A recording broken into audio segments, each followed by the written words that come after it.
afford anything, but not everything. Every decision that you make is a trade-off against something else. So, what's most important to you, and what trade-offs will you make as a result?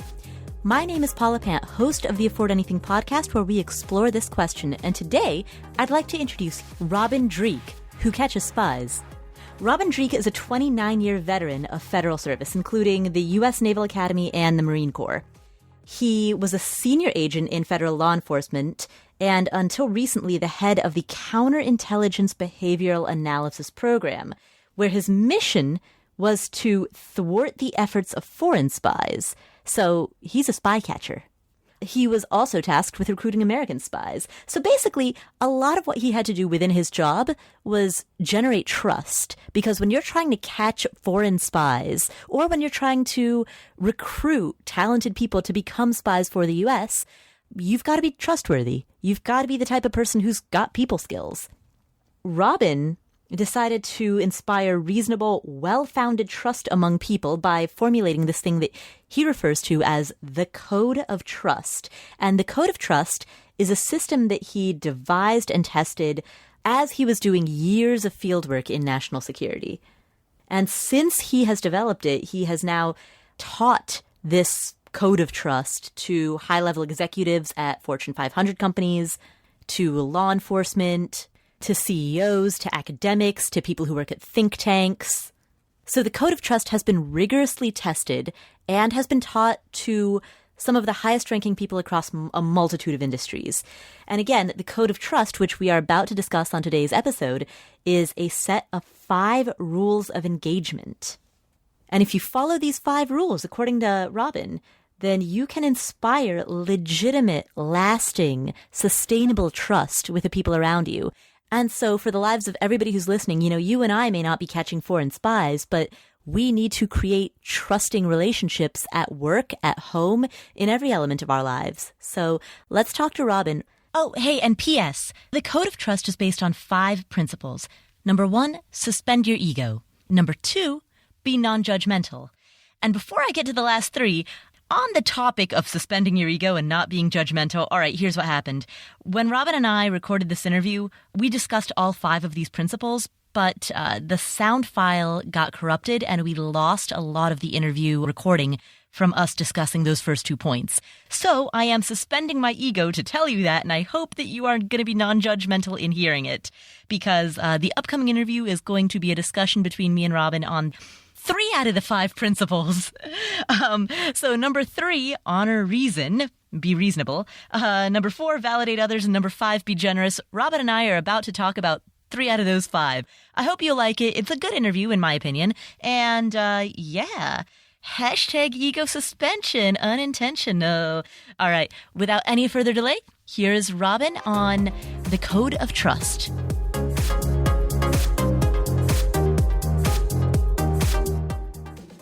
Robyn, thanks for joining us. Hey, thanks for having me on, Paula. I've really been looking forward to this last couple of weeks. Oh, excellent, excellent. Now, all right, my first question has absolutely nothing to do with with what we're going to cover, but just purely for entertainment value, can you tell us the story of the time that you got duct taped inside your sleeping bag and carried out to... Matter of fact, I teach this content a lot, and that's one of my bedrock stories of humbling moments. So yeah, no problem, I can. So generally, it goes in line with a question that usually comes about was, how did you discover the Code of Trust? And I said, well, I discovered it as a series of events where you're giving humbling moments where it makes you say, huh, I must be doing something wrong. So what had happened was I was as a new Marine Corps officer, and I was stationed at Cherry Point, North Carolina. I was getting ready to do a deployment out to the West Coast, out to the desert. And part of our exercises that we had to do to work up to it was we had to go down to Camp Lejeune. I was basically a combat air traffic controller. It's called an air support control officer in the Marine Corps. And my job was to direct aircraft to drop bombs in this bombing range the next day. Me and about 14 or 15 other second lieutenants. Anyway, we're all sitting and sleeping in this very large canvas tent at night. And it was, in the book, we said it was really hot. And in reality, it was actually really cold. So either way, I had the sleeping bag up over my head. We're sleeping on cots. And there's about 14 or 15 of us in this large tent. And I had my sleeping bag up over my head. And luckily, I had my Leatherman multi-tool in there with me, because in the middle of the night, I started hearing a little shuffling, a little snickering, and all of a sudden I feel myself being strapped in my sleeping bag on top of the cot, and I feel duct tape going around me and the cot, and we're getting really nice and snug in there. Um, and good-natured laughing. There's no abuse going on, but all of a sudden I feel myself being lifted up. I mean, they're literally carrying me out of the tent now. And after about 20, 30 minutes of this, being carried away somewhere, they set me down and they go laughing off and run away. And I waited till it got nice and calm outside and make sure I wasn't getting myself in trouble. And luckily, I was able to pry my arm out of the top of the sleeping bag with my Leatherman multi-tool and cut my duct tape out and pop my head out. And I realized they had left me in the middle of the bombing range that were taking bomb the next day.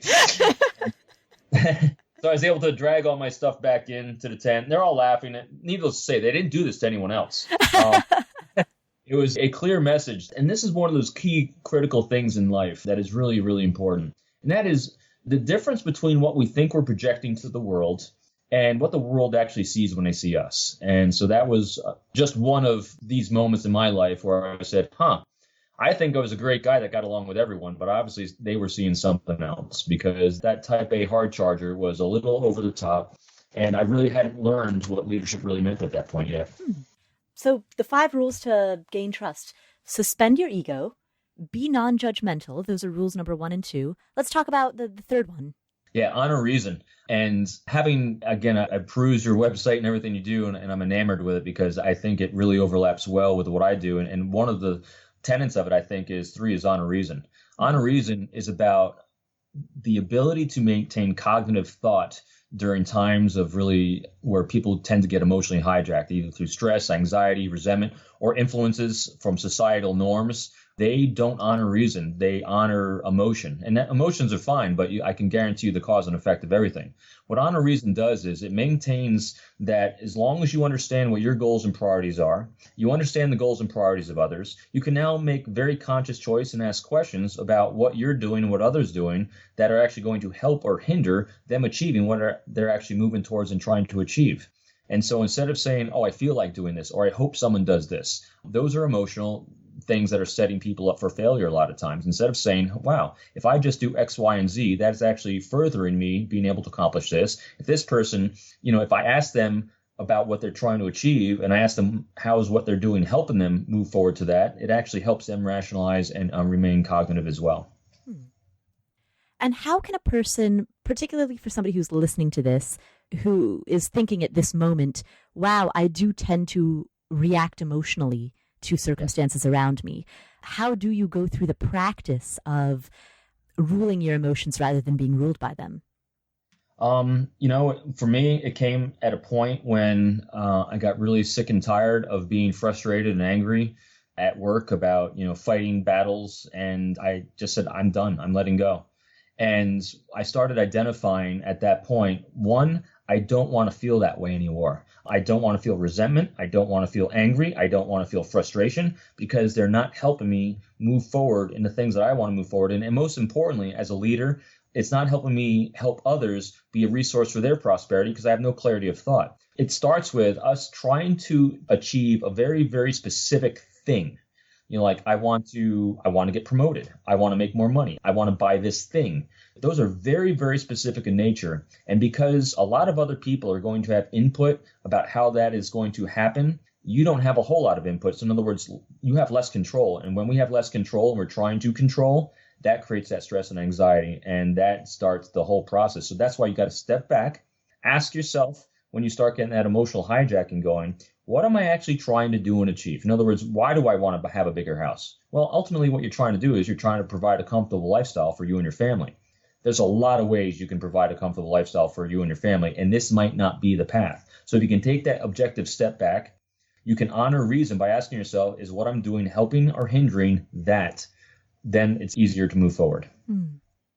And you told a great story in the book about your father-in-law's wake, I believe it was. And it was a great example of a time when you could have been carried by your emotion and you held it together very well. Yeah, you want to hear it? Yes, absolutely. Please, sure. Please share it with the listeners. So my father-in-law, who we all love dearly, had passed away suddenly from a heart attack a number of years ago. My mother-in-law held a wake. Well, it's actually before the wake and before the funeral. We're down in Florida. They had all moved from New York down to Florida years ago. So we're at this restaurant the night before. My mother-in-law got all the family together. My wife's family is being New Yorkers, where they're from in Long Island. You're half Italian and half Irish. This is more like an Irish wake, and so there's lots of festivities going on. We're extremely sad, but celebrating my father's passing because we loved him dearly.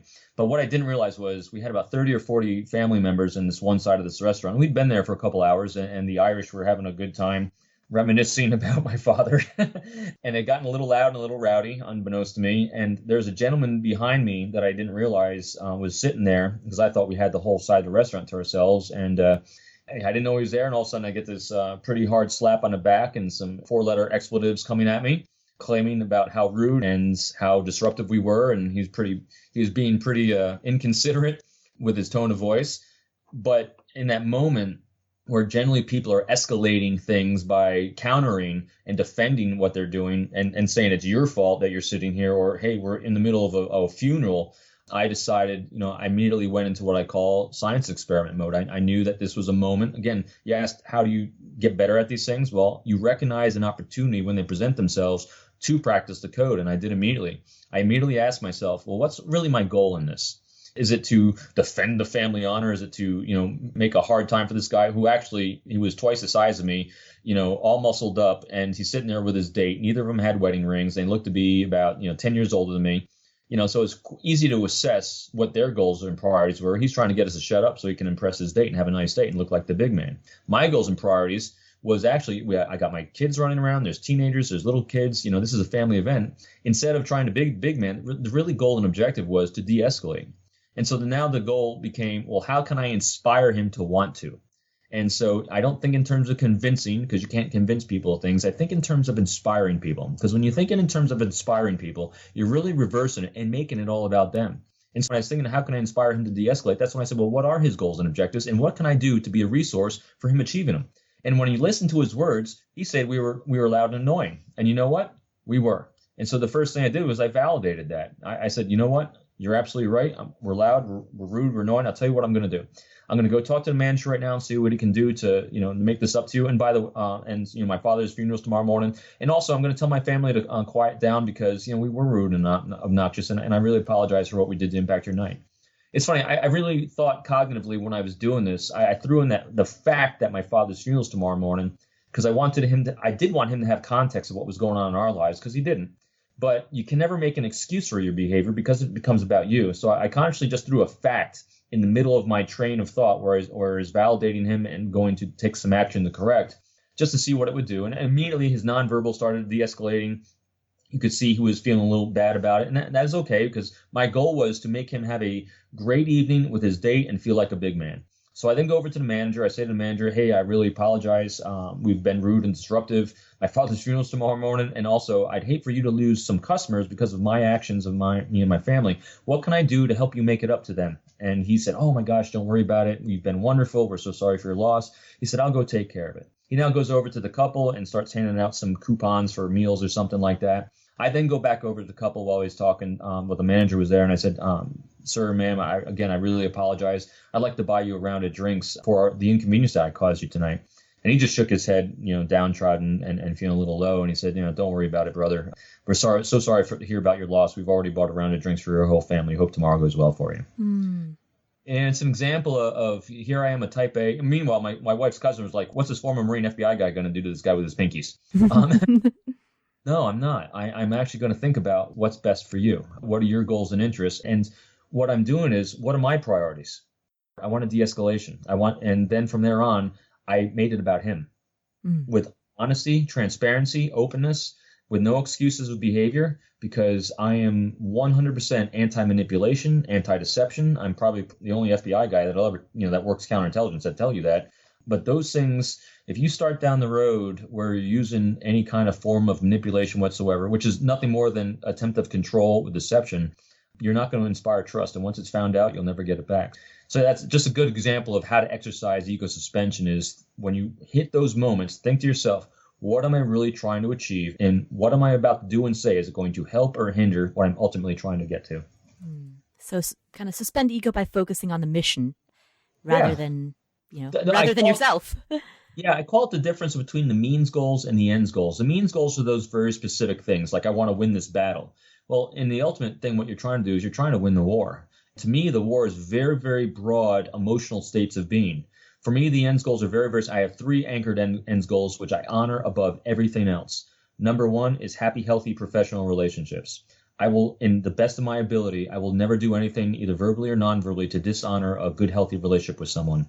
Second is open, honest communications and transparency, because you cannot have a healthy relationship unless you have open, honest, and transparent dialogue. And the third is I make myself an available resource for the prosperity of others with no expectation of reciprocity. Very key words in there is I make myself an available resource, meaning that I'm not going to impose myself on you. I'm not saying I want to help you, because if I say I want to help you, I'm actually demonstrating some air of superiority that I can do something better than you. And I don't believe that. Everyone just has different resources, and I'm willing to exchange mine with yours. For your prosperity, everyone defines it very, very differently at different stages in their life. Mine at this point is very easy. That's why I maintain happiness. It's simply healthy relationships, variety of activities, and health, and food and shelter. And finally, no expectation of reciprocity. If you give with an expectation of reciprocity, the reason you're doing it is for self-gain, and that will undermine the code. So I let it go. So I no expectations. Leaders don't keep a scorecard, and there you go. From there, under there, prosperity for me and my family, protect national security, whatever it is. Those are also ends goals. But if you honor those 3 or 4 things, all those little minor means goals along the way, it transpires, because once you have healthy relationships, everything flows from there. That's fantastic. Leaders don't keep a scorecard. I really like that. Yeah, well, how many times have people heard, the phrase, well, leadership is about everyone else but yourself? Mm-hmm. It is, but how do you exercise it? This way. Mm-hmm. You don't keep a scorecard. If you as a leader have a goal and objective that you're doing, and which leaders do, that's why the first step in the code of trust is what's your goal. But then from there, the second half of that first statement is you flip it. So why should they want to? How can you inspire them to want to? And so what leaders do is they become a resource to the prosperity and furtherance of their people. And this is how you do it. Because if you start doing things because you're trying to get promoted, you start doing things because it'll make you look better, you're actually just self-serving, and it's going to fall apart on you. Let's talk about the other 2 rules in the Code of Trust. So far we've talked about suspending your ego, being non-judgmental, and honoring reason. What are the last 2? Number 4 is validate others. Another bedrock of human biology and genetics. As I stated earlier a little bit when talking about being non-judgmental, validation is really key to what human beings are looking for.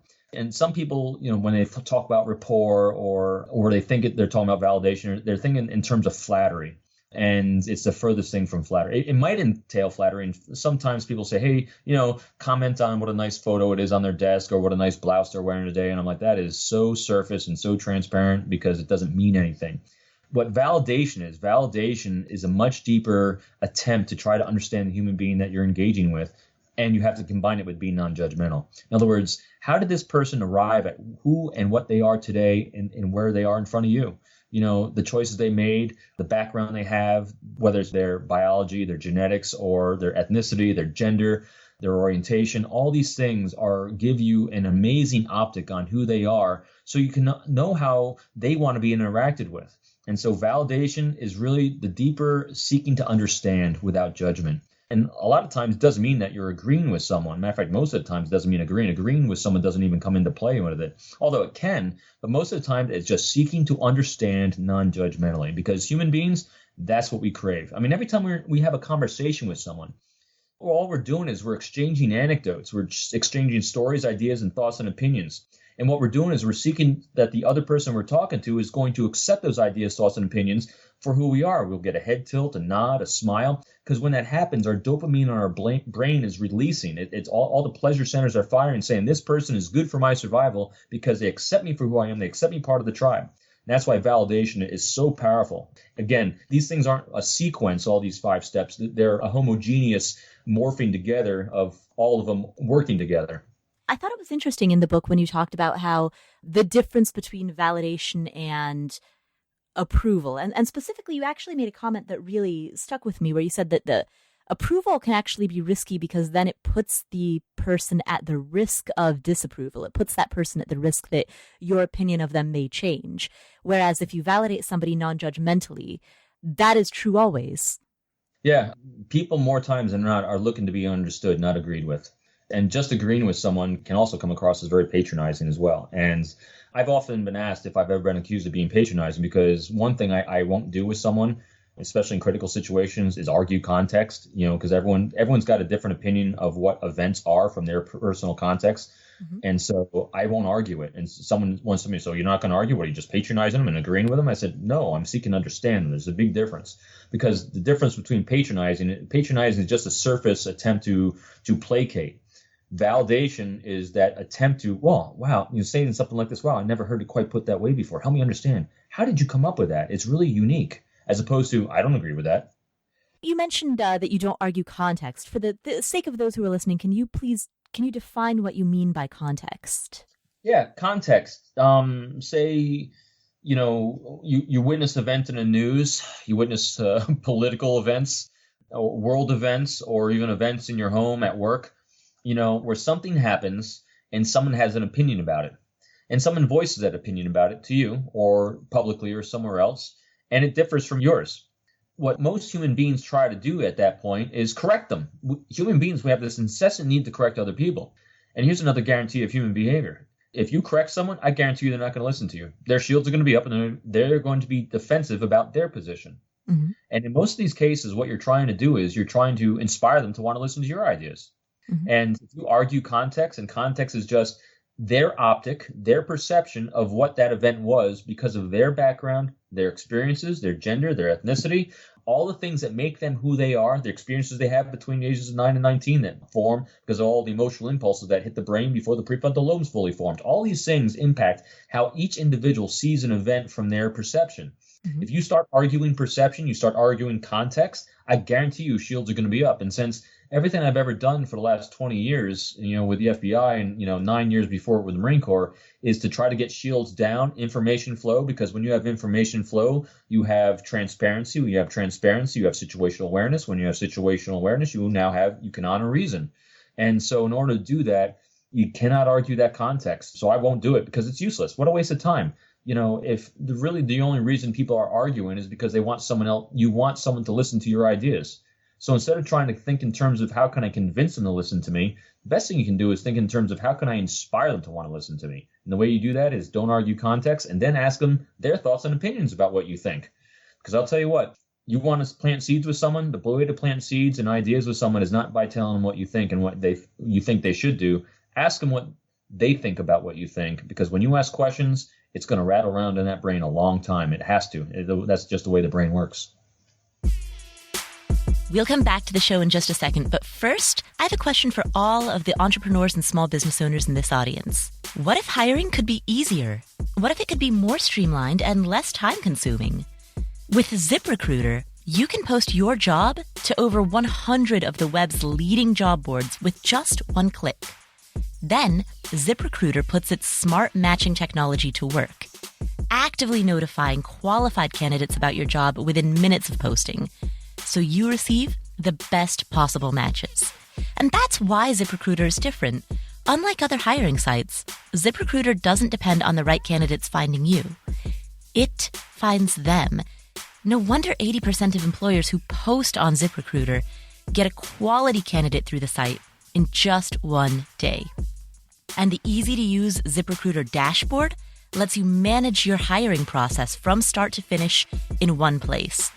ZipRecruiter is the smartest way to hire. If you would like to give them a try, my listeners can post jobs on ZipRecruiter for free. That's right, free. Just go to ziprecruiter.com/afford. That's ZIP, recruiter.com/afford. One more time, to try it for free, go to ziprecruiter.com/afford, and we'll keep that link in the show notes as well. Huge thanks to Blue Apron for being a sponsor of this show. Blue Apron is the #1 fresh ingredient and recipe delivery service in the country, and their mission is to make incredible home cooking accessible to everyone. They do this by supporting a more sustainable food system, setting the highest standards for ingredients, and building a community of home chefs. Blue Apron has established partnerships with over 150 local farms, fisheries, and ranchers across the U.S. Their seafood is sourced sustainably.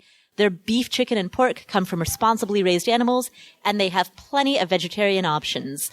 Some of their featured upcoming meals include seared chicken and roasted fall vegetables, a shrimp and pesto fettuccine with spinach, and black bean and cheese tortas with roasted broccoli and lime sour cream. For myself, receiving Blue Apron meals, I find that it has two benefits for me. Number one, I don't have to worry about going to the store, buying a whole bunch of ingredients. I don't have to worry about the meal prep and planning. Number two, I've actually found that I've become a better cook as a result of having these step-by-step recipes delivered to my doorstep. It kind of de facto becomes a bit of a cooking class for me. Each meal comes with a step-by-step, easy-to-follow recipe card and pre-portioned ingredients and can be prepared in 40 minutes or less. If you want to check out this week's menu and get $30 off your first meal, with free shipping, go to blueapron.com/afford. That's blueapron.com/afford, AFFORD. You'll love how good it feels and tastes, so don't wait. blueapron.com/AFFORD to get $30 off your first meal with free shipping. Blue Apron, a better way to cook. This episode is brought to you by LinkedIn Learning, which is now featuring lynda.com content. LinkedIn Learning is for problem solvers, go-getters, and people who want to make moves in their career. Maybe you want to learn a new programming language, improve your communication skills, or master Photoshop. Everything you need to achieve more is on LinkedIn Learning, including all of lynda.com's courses. If you're looking to lead a more productive life and master your to-do list, LinkedIn Learning has courses on overcoming procrastination, time management foundations, and personal effectiveness. They also offer quick tips courses for software like Outlook, Excel, and QuickBooks to boost your productivity. I took the Overcoming Procrastination course, and first of all, it was only 18 minutes for the whole course. That course asked me to examine what do I put off, how do I put things off, why do I put things off. It had a PDF worksheet that walked me through some of these exercises. It helped me figure out some of my procrastination triggers, such as telling myself, I've got plenty of time, or, I'll do it tomorrow. It helped me identify certain stalling techniques that alert me to the fact that I am procrastinating, like over-checking email and social media. Talked about lack of confidence and other reasons why people might procrastinate. Talked about creative blocks. The video quality was awesome. I could speed up the video if I wanted to get through it faster. Of course, it was only 18 minutes, so I didn't really need to. There are transcripts below each lesson. There was a quiz at the end that reinforced the learning. And I could download the course directly from my iPhone. You can also do that from Android. You can do it from Android and Apple both. So, we've got a special deal for you if you want to check it out. You can get a free 30-day trial with LinkedIn Learning today by visiting linkedin.com/Paula. That's linkedin.com/Paula, Paula, all lowercase. Thanks to LinkedIn for sponsoring this podcast. Remember, when you support our sponsors, you make this podcast possible. LinkedIn.com/Paula, Paula, all lowercase. Thank you.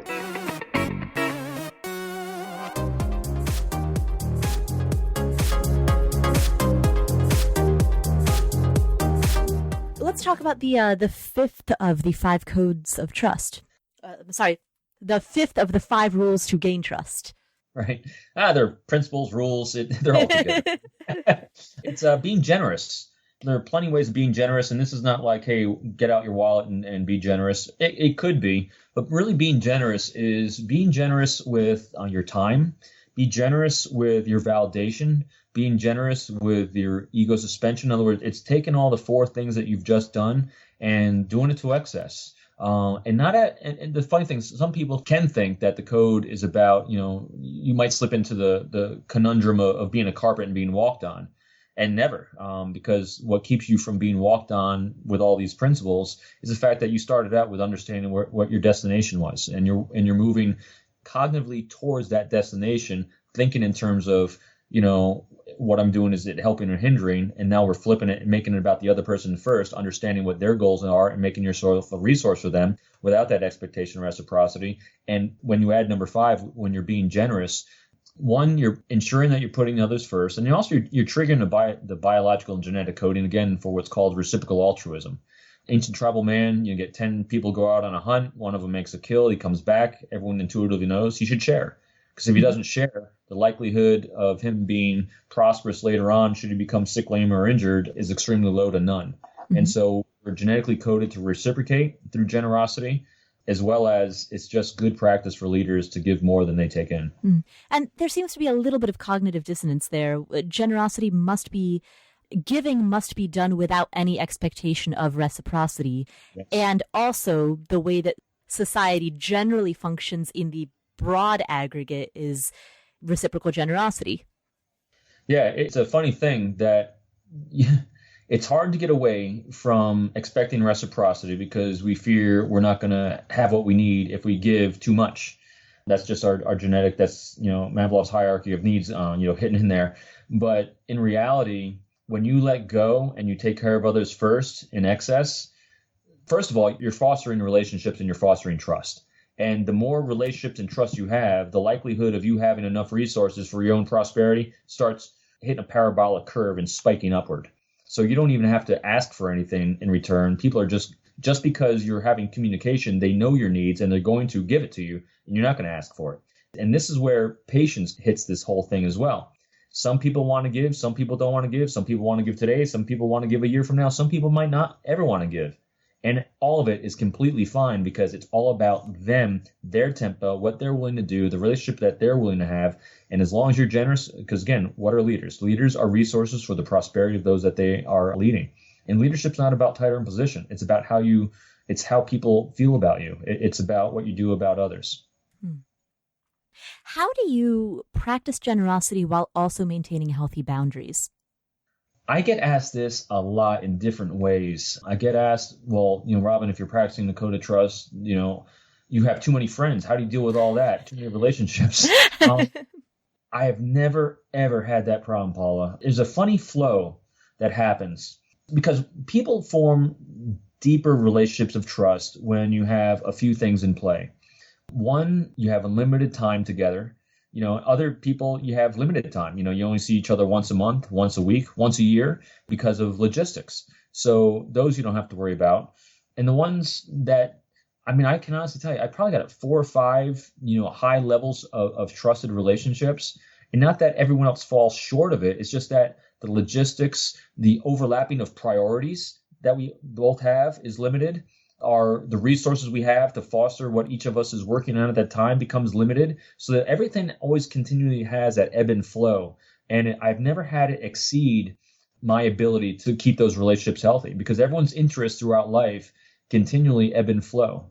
And so does everyone else around you. And so the ones that you have that overlapping period for a while becomes very natural. And then all of a sudden, someone gets a promotion, someone gets a new job, someone moves, someone has kids that didn't have kids before, someone gets married. All these things keep ebbing and flowing around us. And as long as you don't have that expectation that things are going to remain the same, and you fear no loss, you don't hold grudges, and you don't keep a scorecard, all those relationships maintain healthiness, yet they will ebb and flow out of your life. And these are the ones, and everyone's experienced this before. These are the people in your life that you haven't seen, that you had as a child or during high school or something, that they're your closest friends, and you haven't seen them in a year, 5 years, 10 years, but all of a sudden you see them again and you picked up right from where you left off. Mm-hmm. When you are exercising these kinds of things in the code of trust, that becomes every relationship. And so there's never a drain on you or a drain on your resources, because really it becomes this majestic ebb and flow as your life and their lives naturally happen. How do you evaluate the level of trust that is being given to you by people in the outside world? Family, friends, colleagues? Another great question, Paul, because that's what we're focusing on book 2 on. Yeah. So this one is the code of trust. The next one we're calling right now decoding trust. In other words, assessing trust in others. When I was first asked that question by a few people, it kind of stumped me a little bit because I don't assess trustworthiness in others. And here's a new paradigm that I'm really introducing with this. People have traditionally thought of trustworthy as people being trustworthy as a black and white type of thing. They're either trustworthy or they're not trustworthy. Mm-hmm. And it's a lot more deep than that, because there's no one that is completely untrustworthy in everything they do, and there's no one that's completely trustworthy in everything they do. It's actually a scale based on numerous factors. And basically, I mean, I could go into depth, a lot of depth on this one, which I won't, because I'm still, writing it all out right now. But it really comes down to this. I don't assess for trustworthiness. I manage my expectations when engaging others. And here's how I do that. One, I'm going to take it for total granted that you're going to act in your best interest all the time. Mm-hmm. And I'm also, in order to understand and manage my expectations, what you're going to reciprocate or even potentially reciprocate to me is I need to understand what your priorities are. If I understand what your priorities are, I understand what you define as prosperity, and I understand you're going to act in your best interest, I now understand and can anticipate what you're going to do in a lot of situations that we're going to collaborate on. And now what my job is to introduce my priorities and my goals and things that are in my best interest that overlap with yours. And if I'm introducing things that are overlapping with yours, and I know what yours are, and I now offer resources for you to achieve what it is that I've identified you want to achieve, I know what you're going to do. You're going to do it, because why wouldn't you? I mean, it's the most common sense, logical thing in the world. Now, if all of a sudden I offer you the resources for you to achieve what I've discovered are your priorities and what's good for your prosperity, and you don't take those actions, mm-hmm. That's because it's not a healthy relationship. There's deception in there. You weren't transparent with me. You weren't clear with me on what you're doing. Okay, I now know that that's not what you were doing. You have a hidden agenda. That's okay too, because I manage my expectations when I deal with individuals. I mean, think about this. There are very, very few people in our lives, and sometimes they're family, sometimes they're not, that are actually vested in your prosperity unconditionally. In other words, they will take any action that you need for you to be successful and prosperous in whatever you try to do with no expectation of reciprocity. I assume no one is like that. And it's not a pessimistic way to look at people. It's a very realistic way to look at people, because and why do I do it like this? I don't want to be angry at anyone, because that's a negative emotion. It's going to cloud my judgment. It's not going to honor reason. And so because I refuse to be angry at anyone or frustrated or let down, I love engaging with people. I love interacting with people. And the best way to do that is manage your expectations on what they're going to do. Most of the time, they're going to do things that are in their best interest. And the greatest thing is the greatest relationships in life happen when your best interests overlap with their best interests. So why not discover those first and work towards that? And why, I guess this is at the risk of a very basic or elementary question, why does trust matter? Because I realized this when a couple years ago, when I discovered the code. I've been doing a number of these things. I mean, I've been teaching and living this stuff for a while, but until you start codifying things, it makes it more linear for you. Mm-hmm. And what I did was back in, I think it was 2012, 2013, sequestration hit the government. My team was eliminated, and so I was going to step down out of management, go back to the field and do this on the street stuff again. But one of the last things that someone asked me to do was write another article for the Law Enforcement Bulletin. They asked me to write it on counterintelligence. And I was like, well, counterintelligence, what can I write about that? I said, let me write about what I do when I'm doing a consult for someone, in the country for a counterintelligence investigation. I took a step back and I said, what am I actually doing in each one of these situations, whether it's all these hooky, spooky spy stuff, double agent operations, recruitment operations, false flags. I mean, it all stuff's real. It goes on. And I asked myself, what am I actually doing every time I'm doing one of these things? And that's when it hit me. I was strategizing trust. What I quickly realized once I gave that label and meaning to it, anytime you're doing anything in life, it's going to involve another human being. Unless you're sitting on top of Mount Everest and never going to interact with another human being again. Everything in life is about relationships and doing something with or in collaboration with someone else. And no one's going to do anything without some semblance of trust. So that's why it's so important. Matter of fact, my son and my daughter, who are being extremely successful, my daughter's in college for nursing. My son just got in a Naval Academy. Every time something goes on in their lives where the natural reaction is, wow, look how awesome I am.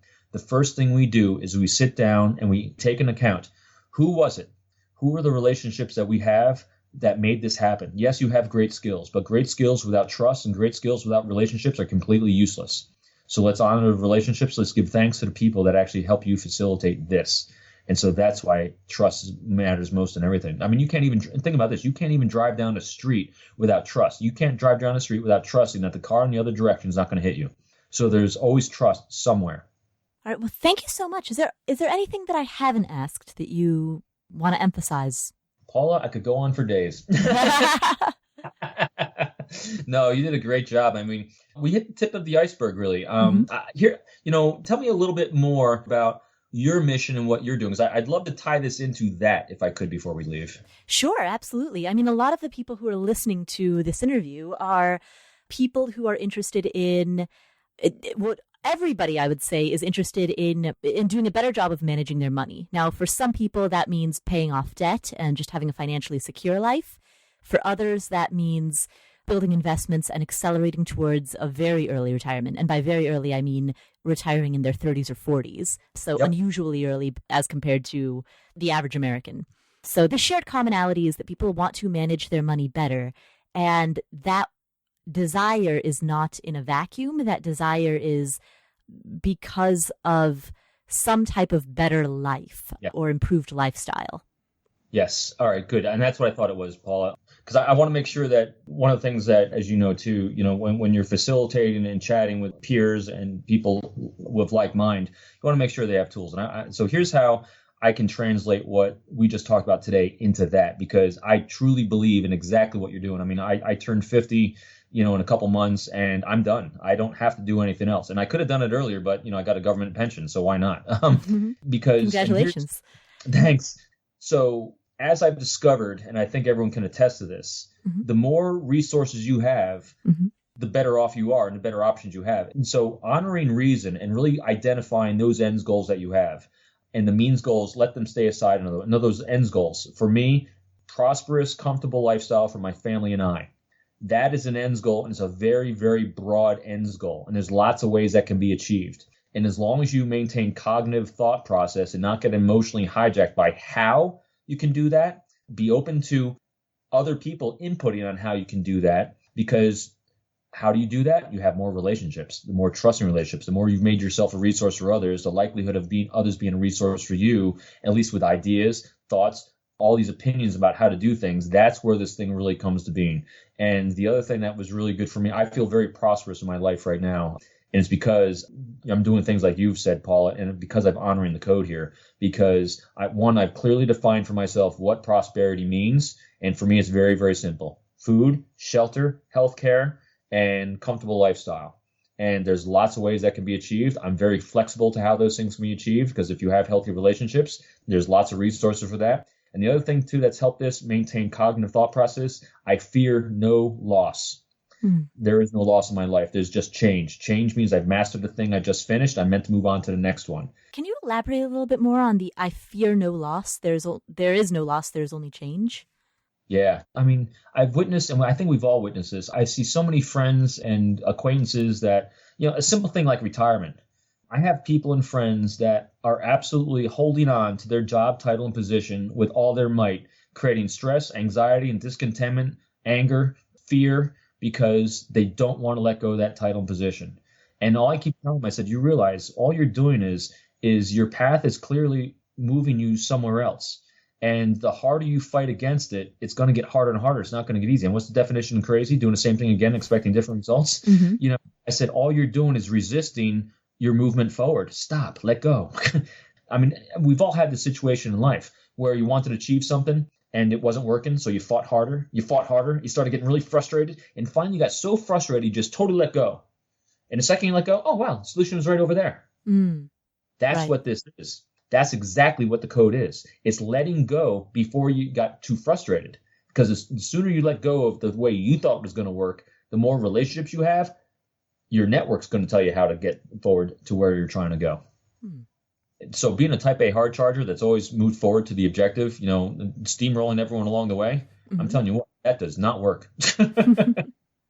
Well, thank you so much, Rob. And I really appreciate the time that you've taken to spend with us. Where can the listeners find you? All over. My website is www.peopleformula.com, all one word. You can follow me on Twitter. It's at RDREEKE. I'm on LinkedIn, Robyn Dreeke, and I got a Facebook author page. really pretty much all over. You can always feel free to try to contact me through my contact info on the website as well. I'd be happy to hear from you. Nice. Well, thank you so much. My pleasure, Paula.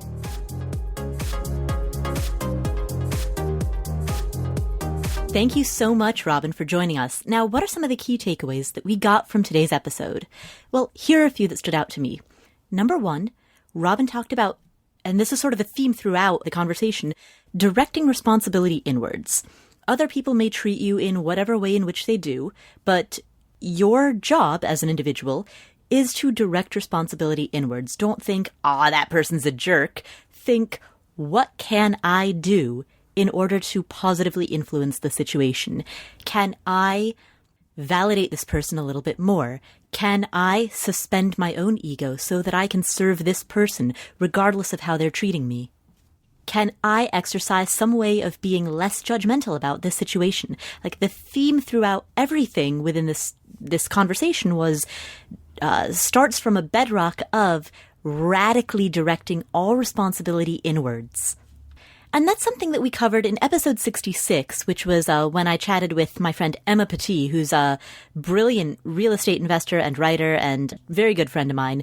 The theme of our conversation, again, was taking radical responsibility. It's something that I keep wanting to come back to again and again on this podcast, because I think that the bedrock of success for anything you do in money, at work, in life, starts with taking a radical level of responsibility for the situation. And that doesn't necessarily mean that you're at fault for everything. Sometimes it's not your fault, but it is your responsibility.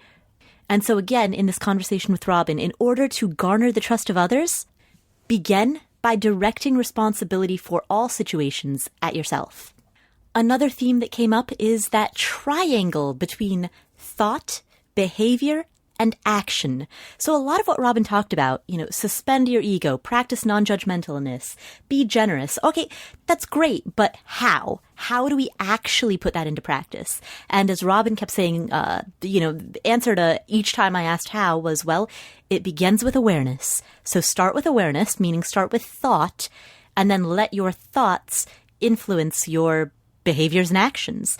And the more you do this, the more it becomes a positively reinforcing cycle, because your actions also influence your behaviors and thoughts. Each point on this triangle influences the other two.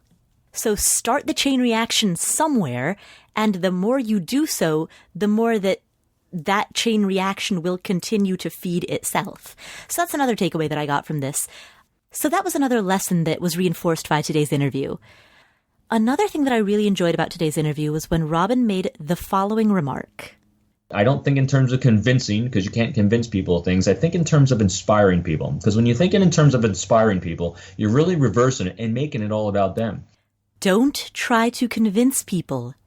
Inspire people. It is far better to lead through example and through inspiration than it is to try to control a situation through brute force. If you approach a situation with resistance, or with a wall, or with an iron fist, you will be met back with resistance. But if you flow into something, then you will be met with flow. I realize that sounds a little esoteric, but there is no other way for me to say this. If we approach the world with resistance and with walls, then the world reflects that back to us. And conversely, if we don't, if we approach the world with a soft hand, with flow, then we receive the same in return. So that was what I heard from Robyn's remark about, don't try to convince people, don't try to rule people, inspire them. Let them come along on their own terms and in their own time. And that coincides nicely with some of the other lessons and themes that we kept repeating throughout the interview. Validate others. Suspend your ego by focusing on the mission rather than the self. Give context, but don't make excuses. And, very importantly, leaders don't keep a scorecard. Leaders don't keep a scorecard. It's funny because on the surface, this interview is about earning the trust of others, both in work and in life. But really, this is beyond just a conversation about trust. This is a conversation about creating calm leadership.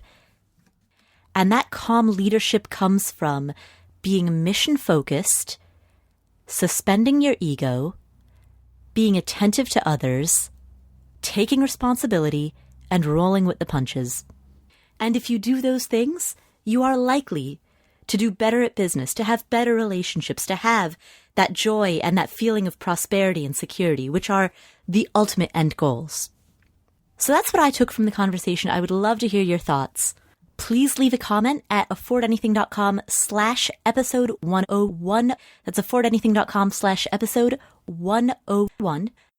Oh, hey, would you like a free copy of Robyn's book, The Code of Trust? Well, guess what? We've got 3 copies to give away. All you got to do, you've guessed it, is go to Instagram at Paula Pant. Look for the Instagram post that has a picture of the book on it. When you find that post, leave a comment. You can say whatever you'd like. We will pick 3 random commenters and send you a free copy of the book. Congratulations, by the way, to all of the listeners who won copies of The Secret Lives of Introverts, as well as You Are a Badass at Making Money, which are 2 previous books in which we've also done these giveaways. These things are fun. I love hearing from you. It's a great way to find out what people think of these interviews and, just to get the community together. And you get free stuff. So cool. It's like a win-win-win. Anyway, head to Instagram at Paula Pant, find the photo of this book, and leave a comment. In order to win, you must be in the United States, or at least the mailing address at which the book is sent to must be somewhere in the U.S. And your deadline for leaving a comment is Friday, November 17 at 5 p.m. Pacific time. If we choose you to be the winner, we're going to contact you by Instagram. We're going to send you a message on Instagram, so just check your messages to see if you hear from us. If you enjoyed today's show, please leave us a review on your favorite podcast player, whether that's Podcast Addict, Overcast, Stitcher, YouTube, however it is that you are tuning into this, please leave a review, and while you're there, hit subscribe. Coming up, we have an interview with Bill Bowen, the author of A Complaint-Free World. This is Paula Pant, host of the Afford Anything podcast. Thank you so much for joining me. Catch you next week.